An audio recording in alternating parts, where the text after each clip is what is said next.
Nigeria is in an electoral season, and once again the atmosphere is fired up with uncertainties.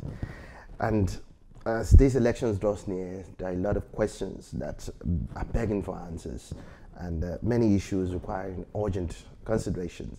In the studio today we have Dr. Malcolm Fabiyi, the Director General of the Take It Back movement and Sowore2019 campaign. It's a pleasure having you on SaharaTV, sir. It's a pleasure to be here. Thank you.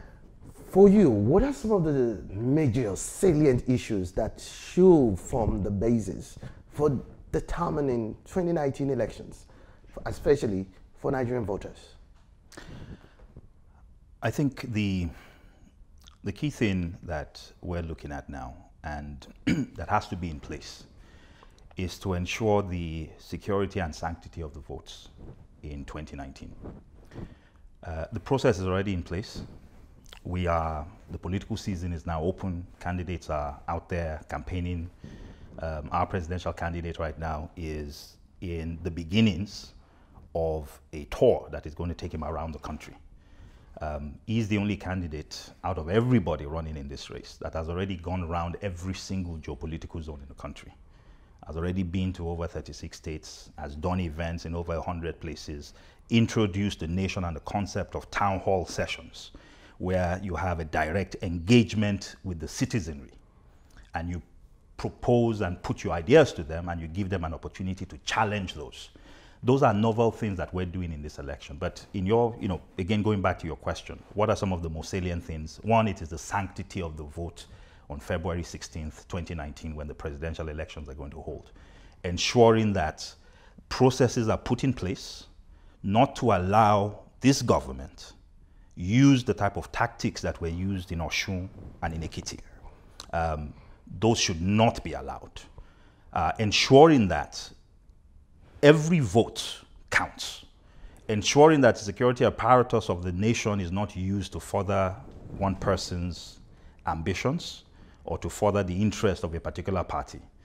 And to ensure that the traditional approaches to politics, where parties like the APC and the PDP start using thugs and thuggery to try to steal the elections from the people, that those things should not certainly be allowed to happen on February 16, 2019, and for the elections that go beyond that. Now, taking into that, because one of the issues that you've just cited has to do with the neutrality and the capacity of INEC to conduct a free, fair, and credible elections. Correct. Many are actually calling INEC to questions as far as that is concerned, because having observed past elections that this INEC has actually conducted, there's been flagrant rigging of elections, and not only that, some elections have actually been declared inconclusive. What should INEC be doing now in order to protect the integrity of votes? So, I think what INEC needs to do, we know from history, at least from the 2015 elections, they were not perfect elections, but nonetheless they were elections that were mostly fair. If those elections were not mostly fair, there is no way that an opposition party, which the APC was at the time, could have won. If the elections were not fair at the time, or rather mostly fair, we know what would have happened. Yeah. The ruling party would have manipulated things. So we can learn from there. We know INEC can do this. And what were the things that were in place last time? Card readers were used. And the using of card readers, what that did was it set a maximum upper bound on the number of votes. There are 84 million registered voters. If you look at the last elections, Buhari had about 15 million, Jonathan had about 12 million. Between the two of them, there were only about 27 million or so Nigerians who voted, out of 84 million. Without the card readers, what would have happened in the past is that 84 million ballot sheets would have been printed. 27 million would vote. And then the parties in power would take the 50 million or so remaining ballot sheets and thumbprint as many as possible. What the card readers did was it forced an upper bound.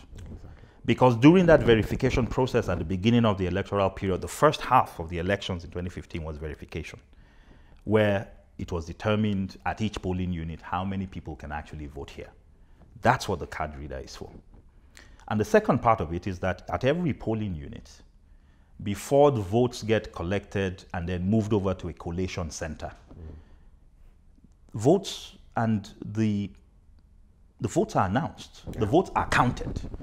In the 120,000 polling units in this country, each of those polling units will count the votes and they will report on who won the vote at that polling unit. And those results would be posted. What normally happens in Nigerian elections is the magic happens between the polling unit and the collation center, where in transit, people begin bringing in extra ballots.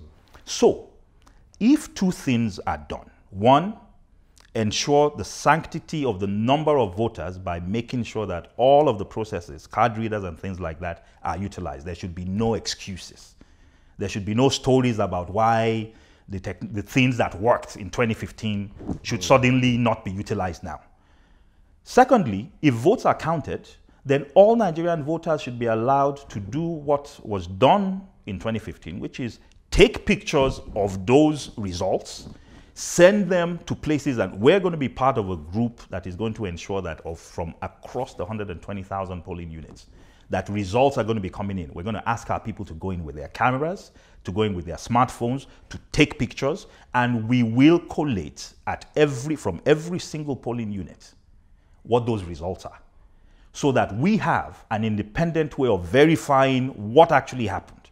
So while INEC is giving us their results, we will also be giving and collating the results that we receive from our people on the ground.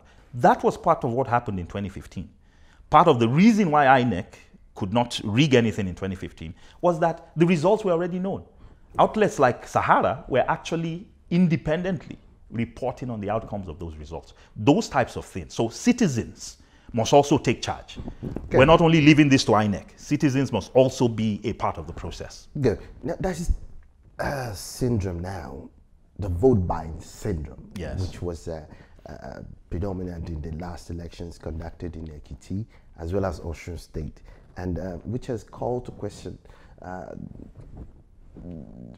the sanctity of some of this vote. I mean, it was so prevalent in those elections, and it's become worrisome. Yes. And INEC said there's little they can do as far as that is concerned without, the security agencies themselves. What should be done in that regard? In fact, recently, just 3 months to the election, the government suddenly came up with what they tagged social intervention funds, which is interpreted by some of the opposition to be a ruse to buy votes from the suspecting and deliberately impoverished masses. What do you think should be done to prevent vote buying? Okay. So you've asked a very important question, and I'll break it up into two parts. I'll take the second part first, which is this so-called social intervention program. What the government is doing with that is they're essentially trying to buy votes with 5,000 to 10,000 naira. When they give you those monies, they ask for your PVC number. If you're trying to do a social intervention that is supposed to help people economically, what does that have to do with their PVC numbers? Okay. Number two, you've been in government since 2015. Is it now that you realize that there's a need for social intervention? So we know what they're trying to do. They're trying to buy votes. But here is what I would remind them of. It was not the party that spent the most money in 2015 that won. The PDP spent way more than the APC. Yes, the APC spent money. Yes, they used stolen money as well. But the reality was the PDP was in charge of the Nigerian treasury. So it's a lesson that they would do well to learn. That I think we should all recognize and be factual about it, that there is money in Nigerian politics. However, what 2015 has taught us is that money alone is not everything. That those who spend the most do not necessarily have the best outcomes. Exactly. The other thing that I want to point out is that even if we use the example of Ekiti, it's true that people like organizations like INEC might say, look, what do you want us to do about it? Yes, we hear that there's money in politics, but we don't have any evidence. Part of what we need to do as citizens is also to record these encounters so that parties like ours can then utilize that as a basis for competing and contesting against outcomes in places where those types of things happen. So if somebody is offering you money, record that encounter. If somebody is coming to your area and they're telling you, oh, here's 2,000 naira, 3,000 naira, and you know, we want this in return for your PVC cards, please record those encounters. And here's what we'll tell people, which might be shocking. Personally, that money belongs to Nigerians. It doesn't belong to these politicians. So if they're taking your money and they're giving you your money and expecting you to vote for them in return, you don't owe them anything. Look, it is hard for us to tell people that have not eaten a meal in an entire day that somebody should offer you 3,000 naira and you turn it down. That's what we would hope people would do. But the reality is, it is easy to sit here and say, reject it. The truth of the matter is that there are people who cannot reject it. Exactly. Because they've been impoverished. Because they've been impoverished. But this is what we'll tell them. What I'll tell them is that it is not that politician's money that he is giving to you. He is giving you Nigeria's money. It is, in a way, your money. And if somebody gives you your money, which he stole, you have no obligations to reciprocate receiving those monies with a vote. So for those who can't say no, part of what we need to let them understand is it doesn't obligate them. It's not a contract. The only contract they have is with Nigeria, is with trying to make things better. But here's the other thing I would say about Ekiti, is that yes, there was money in the Ekiti elections. There are 900,000 registered voters in Ekiti. As of the time of the Ekiti gubernatorial elections, about 700,000 of them had collected their PVCs. Now, if somebody has collected his PVCs or a PVC, that tells me that person is an engaged voter. But here's the interesting thing. When those Ekiti elections were done, between the APC and the PDP, no more than about 300,000 people voted. It means that the majority of people in Ekiti voted not to be part of the process. Because if you had your PVC cards by the middle of this year, you must have been very motivated to go out and collect these cards. So over 400,000 people in Ekiti did not participate in the elections.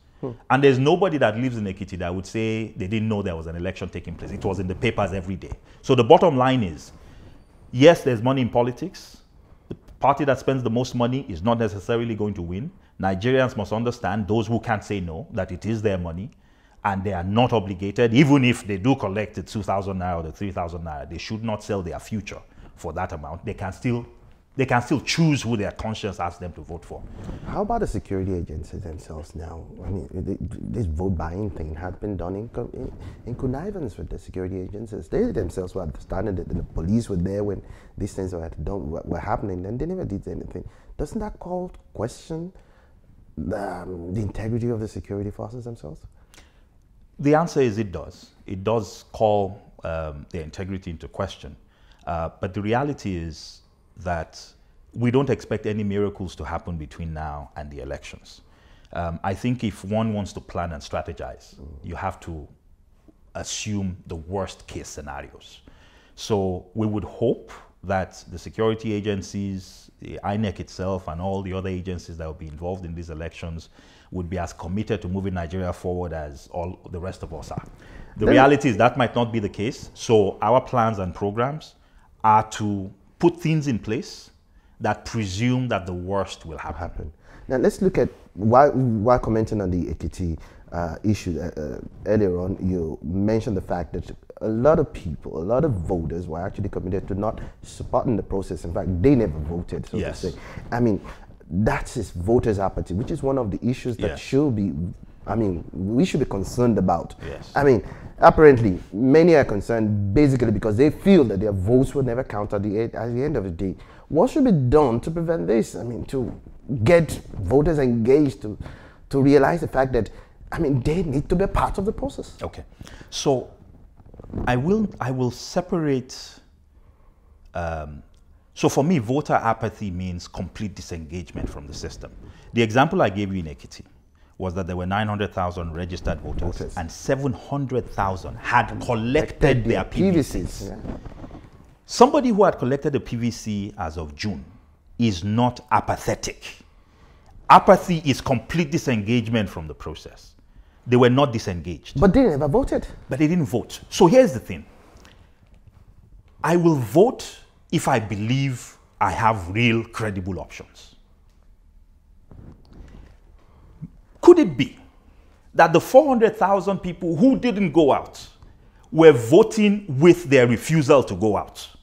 That this idea that we should always choose the lesser of two evils, this idea that we have no options, this idea that even though we know these two parties are thieves, we must still go out anyway and support them. People have a right to decide that, no, I'm not going to be a part of this process. That's what I believe we saw in Ekiti. And that is also partially what I think we saw in Osun, where the Osun elections were forced into a rerun. Why? Because a substantial chunk of votes went to a third party. Enough went to that third party to actually force the process into a runoff. The SDP in that particular state came third. And eventually, they went into a runoff situation, which had never happened before. Certainly in the history of elections in Osun State itself. And what it shows us, what I think it's telling us is that, one, Nigerian voters are really engaged. If 900,000 people in Ekiti are registered voters, if 700,000 as of June had collected their PVCs, they are politically engaged. But it's also telling us that Nigerians will not waste their time for something that they think will not lead to any type of change. So our job as people offering a credible alternative is to make Nigerians understand that we offer something different, that we are not the APC and the PDP. They understand that. But part of what they also want to believe, part of what they need to be convinced of, what they're looking for, is to know that, look, we're not just going for change's sake. We've done that before. We went for transformation in 2011 with Jonathan. It led us nowhere. We went for change in 2015 with Buhari. It led us nowhere. So some chanting of a mantra of transformation or change. Nigerians have heard it all. Let's look at another issue, and that borders on the economy. At present, Nigeria's economy is in a comatose state, so to say. The economy, technically, though they said it has been out of recession, in reality it's neck deep in economic depression. Looking at the statistics and the indicators, we have millions of jobs have been lost recently. Thriving businesses have closed down. External debt profile is growing at an alarming rate. Nigeria has fallen from the height of the biggest economy to the poverty capital of the world. I mean, all these indicators are pointing in the negative directions. How did we get here in the first instance? And do you think this regime have the program or policy framework to resuscitate the economy? If not, does the current, your party, for example, as a credible alternative, so to say, what are you doing to take Nigeria out of poverty? So I think the economy, even more than the security failings of this government, has been monumental. Their failings in the corruption sector have been immense, disappointing. But I don't think there's anything as disappointing as what this government has done with regards to the economy. You're in a recession. A recession is similar to a patient being in cardiac arrest. All your systems are shutting down. For 6 months, Buhari did not announce a cabinet. For 6 months, in the middle of a recession. What that tells you is, one, they had no programs. Two, they have no sense of urgency. Three, they had no ideas. For 6 months. And then after the 6 months, when the cabinet was announced, it was the same old faces. So here are the realities. Nigeria remains a single commodity economy. It's oil. It was oil in 1999. It is oil today. This economy needs to be diversified. we have the numbers, we have 180 million people. Even if you think of no other markets, the Nigerian market alone, Africa has 700 million people. Nigeria alone has 180 million of those people. So our numbers are immense. This is a huge, significant market. Yeah. We have the housing deficit alone in this country is about 17 million housing units. If all you did was put in an enabling environment to build those 17 million housing units, that is enough to just help an economy take off. China's growth was mostly driven by infrastructure development. So trying to catch up from being a third world nation to a developing nation, that is what has powered China to 10% GDP growth over the last 20 years. Our deficit is even more significantly backward than China's was in. We have issues in housing, as I told you, 17 million units. Building each of those units is going to put in, by the time you build 17 million units over a couple of years, that is hundreds of thousands of jobs. That is significant growth just within the construction industry itself. In terms of roads, part of our plans is to double the road network in this country from about 20,000 kilometers that we have throughout the entire country to about 40,000 kilometers over a 4-year time frame, is to double the rail network that we have from 3,700 kilometers of total rail network in this country to about 8,000 kilometers over the next 4 years, is to take power from 5,000 megawatts to about 24,000 megawatts and make up the deficit that we currently have. Making those things happen will significantly inject growth, will significantly boost this economy. So the truth of the matter is there is no reason, there is no excuse for Nigeria's economy to be where it is. The economies that should be growing at 1, 2, 3%, not even recession, are advanced economies where they've reached almost the zenith of anything they can reach, where the growth is already huge, that they can only make incremental improvements. What I'm describing to you are there's significant changes. We're saying power is at 5,000, power generation in this country is at 5,000 megawatts. It's been almost 5,000 for the last 20 years. Even though they've spent over $20 billion telling us that they're making improvements to the sector, nothing has happened. We have concrete plans to make that work. How are we going to do it? Some of it is going to be the government actually putting funds into it, and some of it is going to be public-private partnerships, where we're going to bring in people that are going to come in with the capital, with the knowledge, and all that they're looking for is an enabling environment that is corruption-free, that will ensure that whatever investments they put into the country can actually be utilized for the things that those investments are supposed to be utilized for. Dr. Malcolm, another issue has to do with national security. In fact, the level of insecurity in Nigeria today has reached an unprecedented state with the killings of Nigerian military forces by Boko Haram. Then we have the herdsmen crisis. Yes. What is your party doing in this regard? What will your party do differently from what this government is doing with regards to national security? Absolutely. So the national security issue, so again, that is one of the most significant failings of the Buhari government. A lot of people had hoped that because Buhari came with a military background, he would have some understanding of how to deal with these issues. I think what has been demonstrated is that it's not your background, that experience alone is not sufficient. You must have the right kind of experience. These guys don't have the right kind of experience. So we will prosecute. So going to the Boko Haram issue, the part of the country that Boko Haram is in is not a swampy area. It's not a forest. It is open fields. It is mostly deserts. There are ways in which you can use technology, surveillance, drone technology, satellite systems, work with neighboring countries, work with agencies. I can assure you that as we're sitting here today, there are people who know exactly what is going on in Sambisa Forest. There are people who can see what's going on. What happened in Dapchi was a travesty. People traveled in open pickup trucks for 4 hours, drove into Dapchi, picked up 100 girls and drove out as if they were going on an excursion. Are you telling me that in a country that has Air Force, police, Navy, Army, that nobody, in those 10 hours in which they carried out that operation, nobody saw these people driving to and fro with over 100 girls? So we would certainly prosecute it differently. We would leverage technology, we would leverage partnerships, and we would work with people around the world who are serious about tackling terrorism on the farmer herdsman crisis. The truth of the matter is that that crisis is actually an opportunity, and our party has something really unique there. Nigeria has 20 million cows. Part of the problem that we have is that those 20 million cows, there are three things that have happened in the last 10 years that are leading to an to an increase in that conflict. Climate change has reduced yields across Nigeria by about 10 to 20%. Yeah.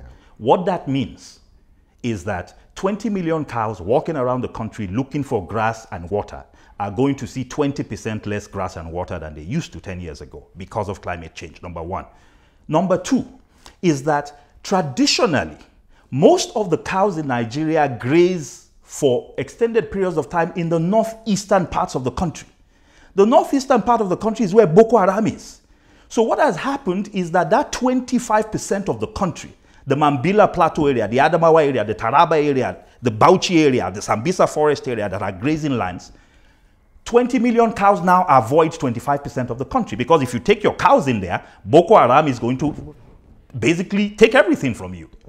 So part of the problem is climate change has taken down yields by 10 to 20%, which means less water, less foraging fields to graze on. 25% of the country is out of bounds. What's going to happen? You don't need to be a rocket science to know that what's now happening is more intense competition between cattle rearers and the farmers who are finding their lands being run over by more and more cows. What is the solution to that? There's no solution other than commercial ranching. We cannot have a country where 20 million cows are roaming all over the place. In other advanced societies, we should have ranches. Nigeria still imports milk. With 20 million cows, you should not be importing milk. You should be selling, you should be producing milk. You should be producing milk products and sending it out. With 20 million cows, we should not be importing one single piece of meat into this country. We're still doing that. Why? Because they're scattered all over the place. Why can't we have a milk industry? It's simple. If you have 20 million cows all over the place, if you take milk, milk is going to spoil if you don't refrigerate it as soon as it is collected. So the only way that's going to be done is to have ranches where all these animals are within a contained area, and where you are but if I put all the animals in a contained area, it means somebody must be growing the grass. It means water must be available. It means the feces and the droppings of the animals must be cleaned up. Otherwise, disease is going to wipe them out. It means we must have a veterinary service, an extension service that supports them, an entire infrastructure. And we have plans to actually ensure that ranching becomes something that's done. And our estimation is that Nigeria can easily make about $50 billion a year from the proceeds from actually putting in commercial ranching, from the industries that are going to come out as a result of the ranching. I'll tell you a few things, for example. If we had commercial ranching, not only are we going to have a dairy industry, we're also going to be able to have a viable leather industry. There's an entire industry around the bones, the fats, the tallow. There's an industry called the rendering industry that can easily yield another 10 to $20 billion for the country if we actually had that. And more importantly, if I take the droppings from 20 million animals, I can generate about 700 megawatts, almost 1,000 megawatts of electricity using something called digestion, a process that is utilized almost everywhere in the world. So not only do we avoid crisis, but we can actually create an industry that is almost hundreds of billions of dollars in terms of the returns they can bring to a country. Adding another $50 billion or so in revenues to a Nigerian economy that is now estimated to be about 500 billion. And that is a 10% growth by turning something that we currently think is a problem into an opportunity. Let me ask one final question. A major argument given by the people who agree with your politics and policies more than they agree with the mainstream political parties, APC or PDP, but are using their time and energy now to elect them, is that there is a very remote chance that your party candidate could win this election. Do you really think your party can win in the forthcoming elections, and how prepared are you? Oh, absolutely. We believe we can win. And we believe we can win for a very simple reason. Right now, every independent polling that we have done tells us that we're amongst the three candidates. So when people are talking about serious candidates, you know, there are many candidates, and we're really excited that a lot of young people have also come out. The number of young people that have come out shows you and tells you that there is an absolute belief that the establishment, the old order, has completely failed us. So we're not only talking change, we are doing change. We established our own party. I just told you that that party is going to be running almost 300 candidates across the whole country. So it's not just the president, there's a National Assembly that needs to be dealt with. There are state-level offices, governors, local government chairpersons. Development must be spread across the range. So when you ask me, are we ready for the process and are we prepared? Here's what I'll tell you. I'll tell you that our candidate is the only person that has gone to every single state going around this country, doing it again over the next 3 months before the elections. We recognize and realize that the only way we're going to be taken seriously is when we take our message directly to the Nigerian people. And we're doing that. So we're organizing, we have a party that is a platform that is ours. We're not having to borrow anybody's party. It gives us the ability to ensure that our message and our ideology is not diluted. Because you have a situation now where somebody can be in APC tomorrow and the next day they're in PDP. So you ask yourself the question, what is the real difference? So we believe there's a difference. We believe ideology is important. We believe that our commitments must be such that we can make them and stand by them. And we don't want the excuse that, oh, we're sorry, but the party we went to wasn't one that could enable us to actualize the things that we have. So we're doing the work. We are mobilizing. We're doing grassroots engagement in the field. We're talking to Nigerians everywhere, both within the country and outside the country. There's a strong diaspora element to what we're doing as well, because a lot of Nigerians outside the country, if you ask them where they would rather be, they want to be here. The only reason why they've left is because Nigeria has not provided enough of an enabling environment. So we also recognize that those voices are important as well. So we're doing the work. We're doing the work. And I want to challenge the people that are going to be watching or listening to this broadcast that if there's anybody, our goal is to make sure that nobody outworks us. Nobody is going to do more work than Sowore is doing. We know that for a fact. We have a program that is grassroots oriented, that's intended to make sure that Nigerians hear what we want to have. We have the only manifesto that doesn't only tell you what we plan to do, but also tells you how we will pay for it. Because it's not enough for people to tell you, these are my plans, and how will you do it? We tell you how we will do it. We tell you where the funds are going to come from. And that makes us very different from all the other people that are out there. To cap it off, what is your party's vision of our new Nigerian society, and what measures will you take to make our country more closely aligned with that vision? Our vision is simple. Our vision is to turn Nigeria into the nation that we know Nigeria can be.